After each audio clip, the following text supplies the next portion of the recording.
কতটা এক্সাইটেড তুমি, কতটা নার্ভাস ছিলে যখন তুমি শুনতে পারলে যে তোমাকে সিলেক্ট করা হয়েছে? দেখো, অপর্ণা সেন, বিমলা, বৃন্দা একসঙ্গে তো এটা হয় না, মানে এই সুযোগ বারবার আসে না। আর আমি মানে কম্পেয়ার টু যিশু অনির্বাণদা, মানে আমি যে শুরু করেছি কাজ করা, মানে এর আগে আমি আসছে আবার সবর করেছি, তো এটা আমার দ্বিতীয় সিনেমা। তো সেটা তো আমার ক্ষেত্রে একটা ওই নার্ভাসনেস, এক্সাইটমেন্ট সব মিলিয়ে একটা বড় পাওয়া আর কি। আর চরিত্র নিয়ে কী বলবো বলো তো, এখানে যেটা তোমরা টিজারে দেখেছো আর কি, মানে বিমলা থেকে বৃন্দার একটা খুব ইন্টারেস্টিং জার্নি রয়েছে সিনেমাটা। সেটা তো এখন বলবো না, সেটার জন্য সিনেমাটা দেখলে বুঝতে পারবে।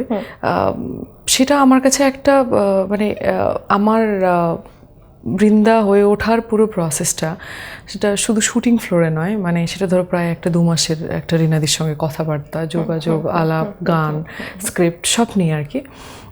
তো সেটা আমার কাছে একটা বেশ মেমোরেবল আর কি।